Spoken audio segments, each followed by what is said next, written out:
She broke me, so I ruined her entire life. It all starts about 10 years ago. I was happily engaged to a girl who I knew for about 9 years but had only been dating for about 1 year. Let's call her Nancy MC effing Duntbag. All was good. She had her dream engagement ring, we had a nice house together, both had steady jobs, and the wedding plans were coming along nicely.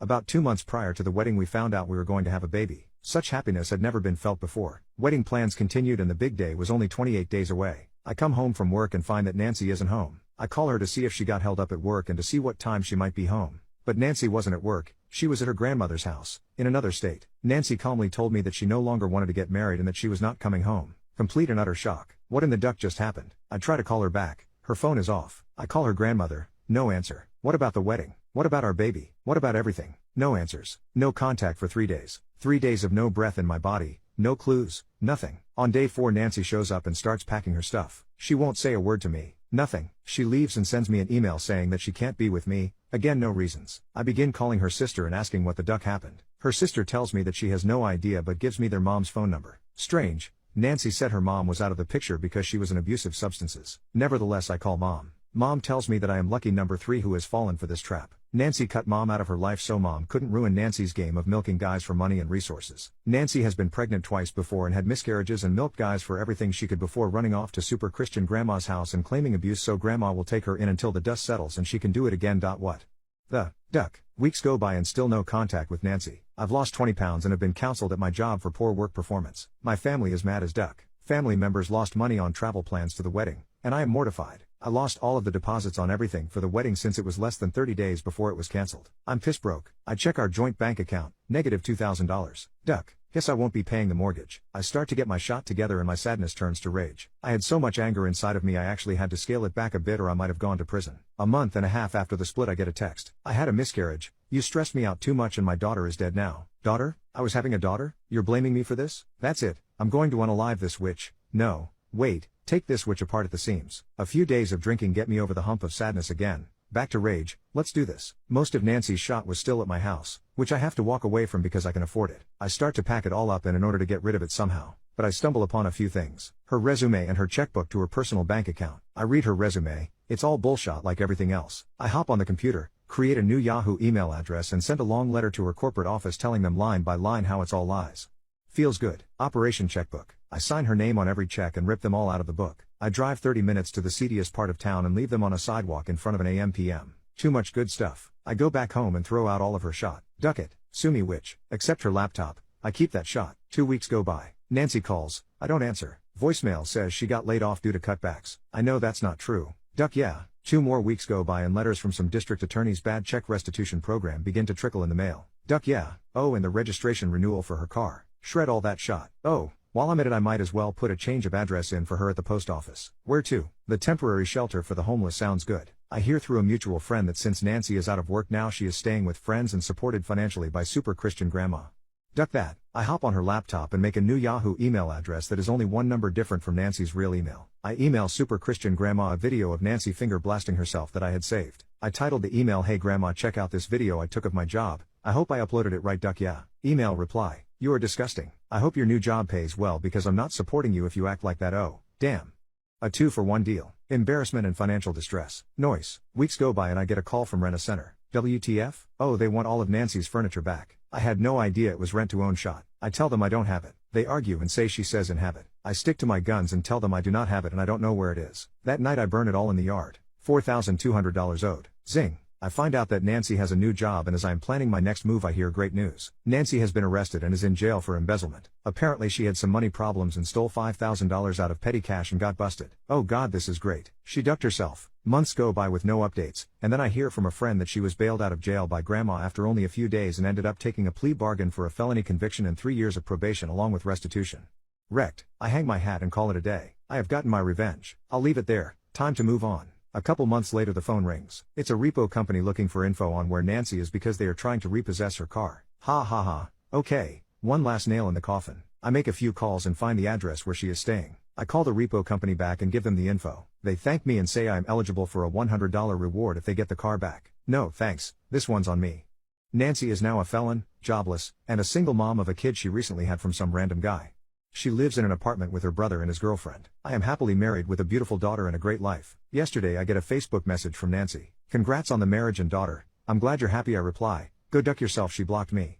Life is good. Sometimes taking the low road heals the soul. What is the worst thing you have done out of pure horniness? I was suffering a period of touch deprivation. I was dying for the warm cuddles in bed again. It had only been 4 months since I brought my ex back across the country to her home, but the loneliness was killing me. One day, I was microwaving some pancakes I recently made. I suck at making pancakes, I just can't figure out how to make them right. The ones I made this time came out thick and leathery, but because I didn't want to waste them I figured I'd eat them. When I pulled them out of the microwave, I noticed how much they felt like a person's flesh. They felt warm, and their leathery quality gave them a texture not unlike skin. I suddenly had a horrible idea. No one was home. It was just me, myself, I, and 2 pancakes on a plate. I decided to go through with my idea. I dropped my pants while I was on the couch, and wrapped my 2 warm pancakes over my already erect plaything. I beat not just my breakfast sausage, but my pancakes as well. The more I got into it, the more the crumbs flew. I tore those pancakes a new one. Within a few minutes, I spread my frosting all over those sad pancakes. I felt pretty guilty afterwards. I just wasted 2 mediocre pancakes to try and stave off my deep feelings of loneliness. I made sure to clean the crumbs up thoroughly and toss the pancakes in the trash, where no one would see them.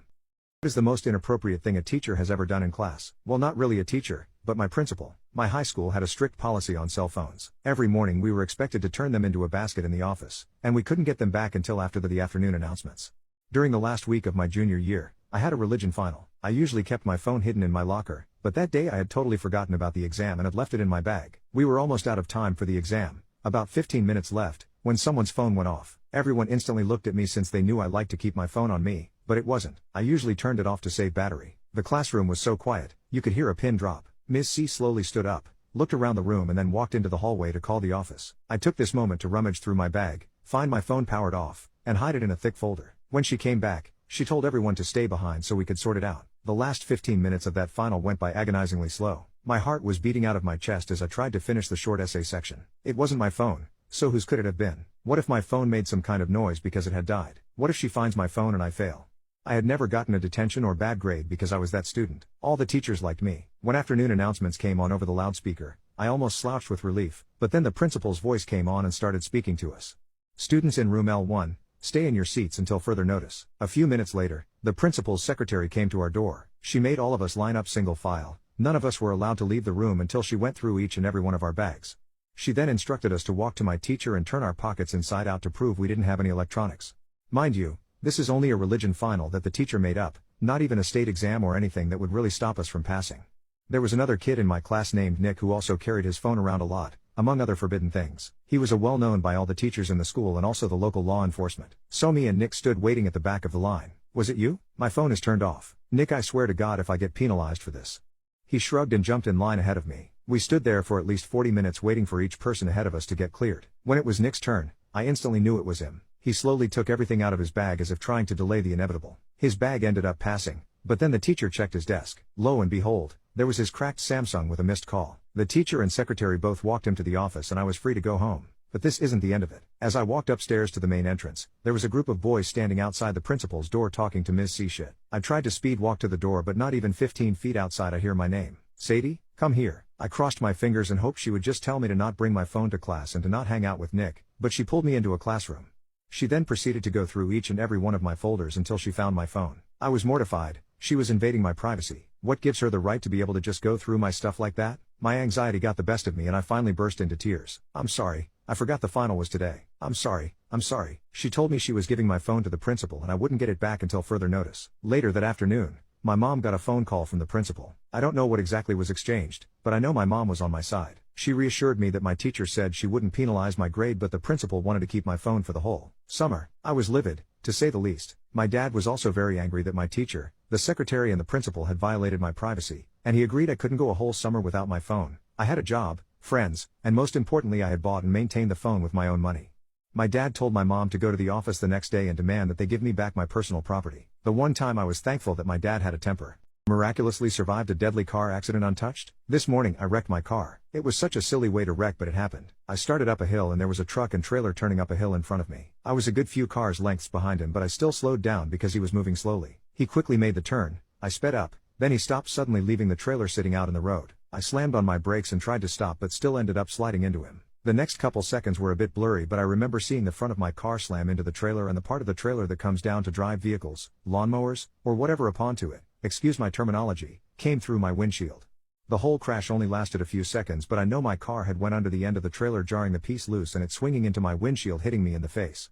The next thing I remember is feeling the metal slam into my face and tasting blood. My face hurt badly and my 2-year-old was screaming in the back seat. My head was hurting worse than any pain I had ever felt, but I had to make sure he was okay. I laid my seat back enough to twist around to look at him. He was safely buckled in his car seat and had no signs of injury. He was obviously just scared, as he had been asleep a few minutes prior to this. When he saw my face, he screamed louder and started crying even more. He was screaming, "Mommy!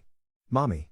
through sobs. He was crying so hard he was going silent between breaths. The last thing I remember is hearing the guy I hit calling an ambulance. As I drifted off, I could hear my baby screaming, but I didn't have the strength to get to him. The next thing I know, I'm waking up in a panic and my eyes pop open and I'm hitting the trailer again. This time it was different. The trailer twisted up and swung in the opposite direction, throwing a riding lawnmower off into a ditch. I quickly turned around and my 2-year-old was still asleep in the back seat. I was so confused and scared. My first thought was that I had died and I was stuck in a loop of crashing into this trailer. I know how silly that sounds, but that was the first conclusion my mind gathered. I stood there dumbfounded for what seemed like forever until I heard the guy I hit telling me to please say something or he was calling 911. I turned to him and told him I was fine. There wasn't a scratch on me and my 2-year-old was sleeping peacefully in the back seat. This time several things were different. Instead of hitting him directly front center of my car, I only hit him on the driver's side. And I wasn't injured at all, not a single scratch where previously my face had been hit, and I felt pains in different parts of my body.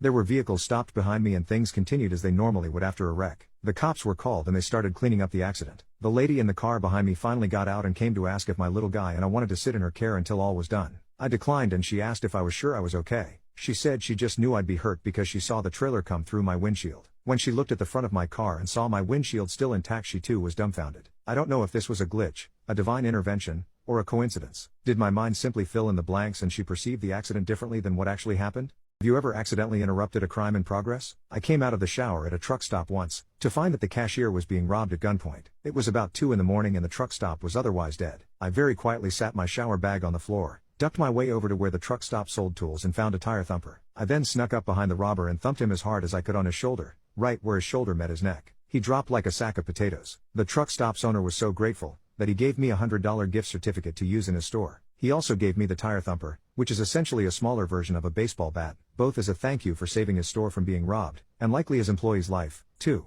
I was also thanked by the town sheriff. It was a small town in West Texas, and the local Gazette took my picture. I was also given an honorable mention by the trucking company I worked for at the time. The robber was taken to hospital and then later, presumably, to jail. I'd walloped him a good one, later learning that I'd hit him so hard that I'd broken his right collarbone from hitting him from behind.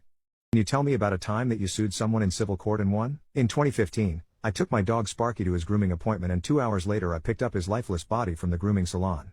The owner claimed my Sparky had died of a heart attack, but a necropsy showed a red ring around his neck. After calling the authorities and did not get any response, I decided to sue the grooming shop owner, but no attorney would take my case.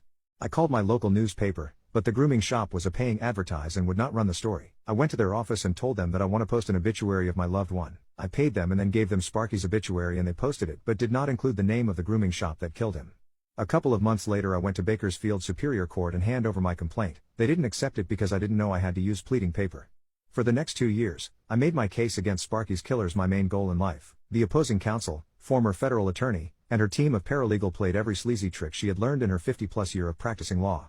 Her main goal was to stop the case from going in front of a jury. The day the trial was supposed to start, they offered me $5,000 to settle the case, but I refused. My case was not about money, it was about accountability. I knew even if I win, I will not get any money and did not care. All I wanted for her client to take responsibility for killing my dog while he was under her care. Right before we start the jury selection, the judge asked me if we could change the case from a jury trial to a bench trial. I told him the reason I picked the jury trial was to make sure my case does not get dismissed. He promised that he will not dismiss my case and I agreed to a bench trial. After 5 days of testimony, including the testimony of the veterinarian who had performed the necropsy, the trial ended. On the last day, one of the judge's staff approached me and complimented me on my conduct during the trial. I asked her if I did a respectable job. She said, "You did a lot better than most attorneys who come to this courtroom." During those 5 days, my main goal was not to disrespect the court. I never argued with the judge, disrespect any witnesses, or raised my voice.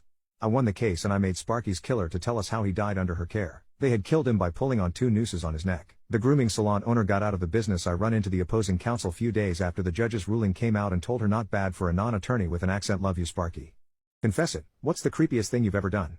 When I was 12, one night in the middle of summer, after playing basketball with my cousins, I went to shower before bed. Over the bathtub there was a long slender window up near the ceiling.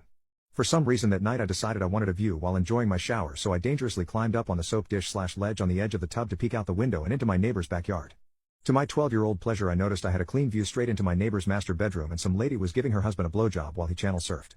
Especially given the pre-internet times, it was a goldmine of a find. Anyways, I watched her mount him, finish, then turn out the lights and presumably pass out. Next day, at the same time at night, I decided to test my luck again. The whole day was leading up to this, as that was all I could think of. As I climbed up there, I saw the lady in her bathrobe talking to someone on the phone. It wasn't intercourse, but still nice. I watched for several minutes thinking to myself, I hope she takes off her robe, I hope she takes off her robe. Bam, the master bedroom door swings open. Butt naked the guy walks in, turns on TV and lays in bed. She quickly hangs up the phone, drops her robe, then proceeds to blow him. The glee of seeing this 2 days in a row was amazing. Knowing that this streak might not last, the first thought that went through my mind at that point was I need to record this. Straight away I ran downstairs, covertly grabbed my parents' camcorder and managed to catch the last 5 minutes of her grinding her hips on him while he kept watching TV. Same occurred on days 3 and 4, but on day 5 I don't know what happened, whether they noticed a little kid watching them or the red blinking light of a camcorder in the distance, but to my dismay the curtains were closed and lights remained off, and that was the case since. Lucky for me I had some videos too. Keep me happy. After several days of watching the videos and fapping, I quickly realized it wasn't the actual content that was truly exciting.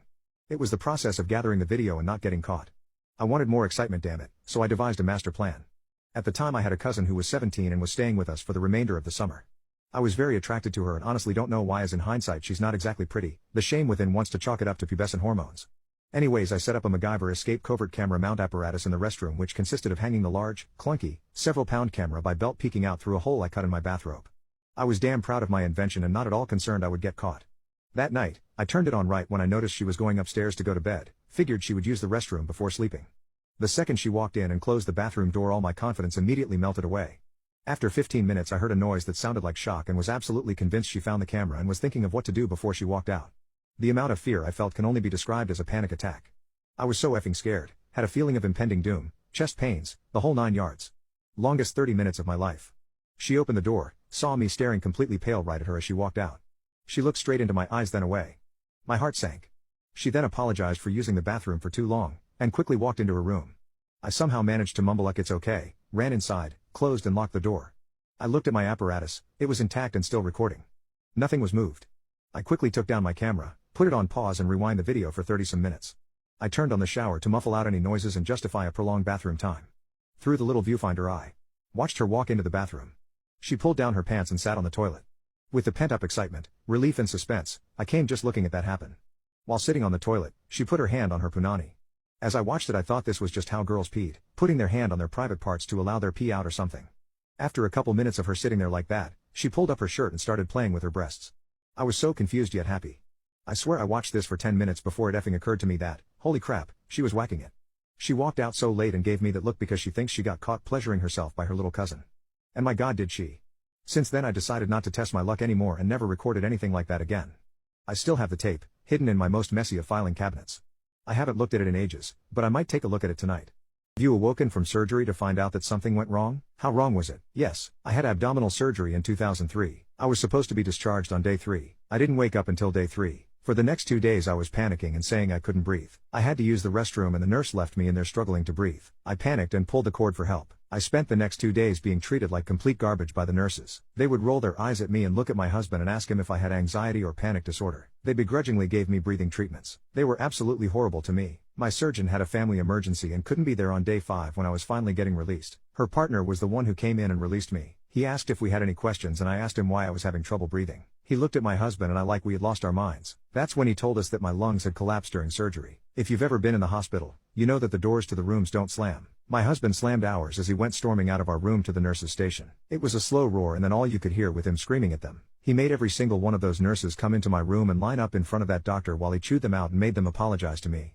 That's when the doctor realized that not one of them had bothered to read my chart and see that my lungs have collapsed. After they left the room, the doctor apologized to us and finished releasing us personally. He then walked out of the room and we could hear him laying it down out there to every single one of those nurses. There was one aide who came in every day and treated me as if I was her own mother. She washed my hair, she gave me a sponge bath and helped me brush my teeth. I made sure the doctor knew that she was the only person that treated me like a human being. My wife insisted we try an open marriage. Now she hates it because I sleep with females more attractive than her. My wife of 10 years has been raising the topic of wanting to have an open marriage for years. 2 months ago I agreed to give it a try for 6 months. A few days later she had her first casual encounter with a man in his late 20s from her gym, and with my full knowledge, I was expecting to have a tough time with it, but as she clearly enjoyed it and enthusiastically kept me in the loop, it was easier to take than I expected. I began looking around on dating apps. We live in a college town and somewhat to my surprise, after swiping liberally, I found myself matching with a number of women in the 16 to 20 age range. These include a few who I found extremely attractive. Now, I'm considered fairly good looking and I do keep in shape, but I was still not expecting these matches to go anywhere. Again to my surprise, several of these women expressed interest via chat in meeting up for intimate encounters. I am not going to lie, as a man who married during my prime, the idea of sleeping with beautiful younger women has a strong draw. And so I did, keeping my wife in the loop as she was with me. From the start though, she seemed put off. Isn't she a bit young for you? She could be your daughter and so on. Still she accepted it, and over the past few months I've ended up sleeping with 7 different females, most of them more than once, and 2 of them regularly. I'm having a blast, but my wife is seeming more and more bothered by the situation, sometimes acting disgusted and not speaking to me for hours after I come home from a hookup. To be fair, I get it, but this was something she wanted and I'm playing well within the rules. And while I value our marriage, I don't want to stop until our agreed 6 months is up. I came home after a 10-hour shift to my children being neglected while my husband was sleeping. I'm leaving him. This is the last straw. Worked a long shift, came home and there was trash and food everywhere. My child, 8, runs up to me, covered in stains and baby formula, saying sis is crying real bad, she's hungry. I'm sorry. I tried to feed her. I rush in the nursery and sure enough my daughter's diaper is full. She's screaming and crying, face red. Literally still in her crib. The room is messy with baby formula and chips. I later learned from my son that he had tried to make a bottle for her but didn't know how, so he tried to feed her potato chips to calm her down, but she couldn't eat them. He'd been trying to open the door to me and my husband's bedroom. It was locked the whole time, while he was in there sleeping. I asked him if he ate and he said not really, just chips, and he tried to take all the food out of the fridge to make something to eat.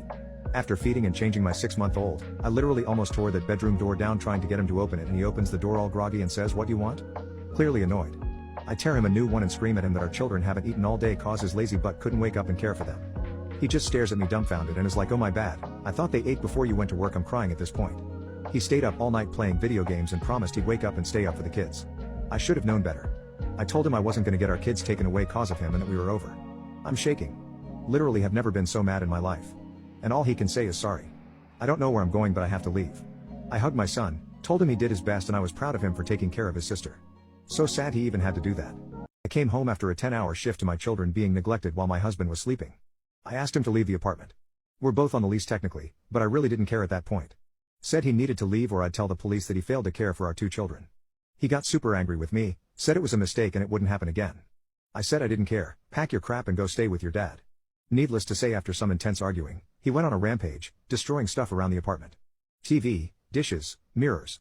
He made a complete mess of our room and living room. I just let him, I was recording everything anyways. My son came out asking what's going on and I told him to lock himself in the nursery with his sister.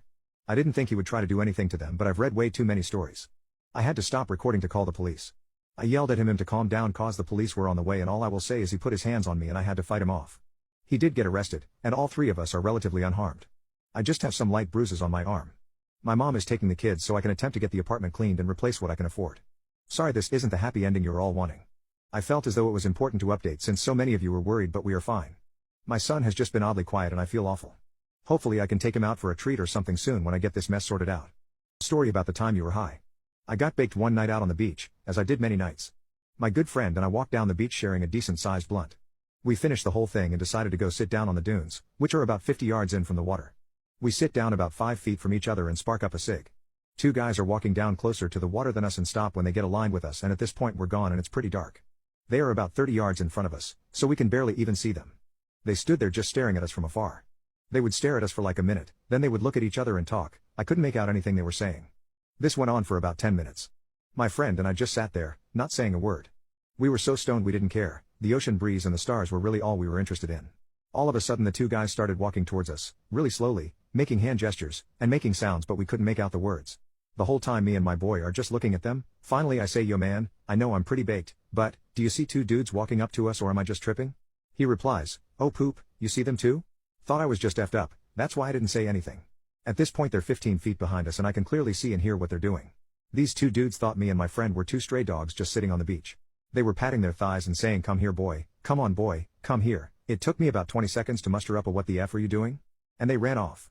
Straight men of Reddit, have you ever fallen in love with your best friend, and if so, how did you handle it? I gotta tell my best friend how I feel. We've been tight for 20 years, since I moved to this city. He knows everything about me and vice versa. He's always been there for me, even when he didn't have to be. He's a great listener and gives good advice without being a PP or pushy. Neither of us is perfect, but that's what makes our friendship so special. We accept each other with all our flaws and strengths. We both have our own lives outside of our friendship. He's married with kids just like me. But when we hang out it feels like nothing has changed over the years, aside from us getting older. When I'm with him, I can be myself without any bullshit or fear of judgment from him. Which is why it kills me that these feelings are more than just brotherly love or best friend affection. They're romantic too. But at the same time, I understand that it ain't easy to take things further between us since we're both committed in other relationships. So for now these feelings will stay hidden until one day when I finally muster up the courage to tell him how deep my emotions run for him. Even if he doesn't feel the same way about me anymore, at least we can still hang out like normal and keep loving each other as brothers cause that's what we are at heart. It's time to let go of all these long-held feelings and bring them out into the open once and for all. My husband wants a divorce because of Jake Sully? Can you believe that my husband wants a divorce over Jake Sully, the blue alien cat daddy from Avatar? I know, it sounds absolutely absurd. I'm a huge fan of the Avatar movies, but my husband couldn't care less about them. It's not like I force him to watch them with me. I have friends who share the same passion, and we bond over it. But my husband's got a history of being controlling, and this whole situation feels like some Dr. Phil drama. So, here's what went down. He went through my phone, found some fan fiction smut about Jake Sully, and went completely berserk. He burst into my room, yelling and pushing me around. It's the first time he's ever been physically violent, and it's terrifying. The worst part? He actually believes I cheated on him with Jake Sully, a fictional character. Come on, it's all just fantasy and fun. He's seen porn before, but apparently, my harmless fanfic reading makes me a freak of nature in his eyes. Can you believe that? Oh, and the drama doesn't stop there. Imagine my elderly neighbor, Janet, hearing him screaming about my so-called affair with a fictional alien. Embarrassing. He's gone to the extreme, cutting off our Wi-Fi and Disney Plus subscription to stop me from watching Avatar. He even said some messed up things about my past struggles with suicide. Yeah, he told me I could meet Jake Sully if I went down that dark path. This guy is out of control. He's telling everyone, his family, our friends, that I'm sexually obsessed with a made-up character and need serious help. Can you believe the audacity? Seriously, Jake Sully, if you're out there somewhere, maybe now's the time to swoop me away. Would I be the a-hole if I broke up with my girlfriend for humiliating me? I have been with my girlfriend, C, for 4 years. We got together during our freshman year of college. We moved in with each other and grew really close, almost inseparable, during the pandemic. I wanted to marry this woman up until last night. C has been under a lot of stress from work and her family during the last few months. Her dad has cancer and I know it hasn't been easy on her. She's been drinking more and while I don't mind her drinking, it's how she gets when she's intoxicated that's the problem. She has a tendency to get pretty mean and say some awful things, such as making fun of my appearance or telling me how small my member is. She makes me feel like I'm not enough for her intimately or emotionally. She's also almost always apologetic the next morning, and will spend the next few days after that trying to fix things but will turn around and do it again whenever she drinks. It really came to a head last night when I took her and her friend out to a local bar. I volunteered to be their designated driver for the night because my girlfriend's driven while intoxicated before and I didn't want her to make that choice again. I told her that I didn't want her to drink too much and she agreed that she wouldn't. The bar was packed when we got there, so we all went and sat at the bar and ordered some food and drinks. When I left to go to the bathroom I came back to my girlfriend screaming and as I walked up to see what was going on I heard her telling her friend that her ex was the biggest she'd ever had and that she missed it. I pretended not to hear it because I knew she wasn't in her right mind. A guy who had been sitting at the table near us had asked my girlfriend if I was the guy who had constantly left her unsatisfied and I immediately felt like I was gonna be sick. These guys were laughing at me and I asked C if she was serious while she kept laughing. So I just grabbed my keys and walked out. I left both her and her friend there at the bar and I drove home. I immediately packed up my essential stuff and went to stay with a close friend for a few days. I didn't get any texts from C until about an hour after I left them there, asking me where I was. I then got a bunch of missed calls and texts that weren't anything but angry. I answered one call and she was still slurring her words and when I heard that she was still in the bar, I hung up and turned off my ringer. I woke up to a stream of apology texts and more missed phone calls. She apologized and said she had messed up and was wondering when I was coming home, telling me that I do satisfy her and that I'm more than enough for her but honestly at this point I'm done. I feel humiliated and embarrassed. I don't want to go back home. I love her but I feel really humiliated and it seems like she doesn't respect me as a man or partner. Would I be the a-hole if I broke up with her over this? The time my whole class cheated and I think I'm the only one that got away with it. One time in college one of my older professors accidentally stapled answer sheets to the back of every test. A few minutes after all the tests were handed out the teacher took a phone call and stepped outside. At that point everyone noticed the answer sheet and we decided to keep quiet and just tear it off when we were done. All the questions were multiple choice answers except the last one that said, answers will vary. Once I was done with the test I went to the podium to turn it in but I was curious on what other people wrote for the last question, so I decided to discreetly take a look at some of them and I kid you not all of the tests I looked at literally said, answers will vary as their actual answers. I stood there frozen for a second, not believing college kids could be so stupid. Anyways I passed my test and was never called back. I didn't know anybody in that class and this was my last test before I graduated so I never found out if they got caught or not.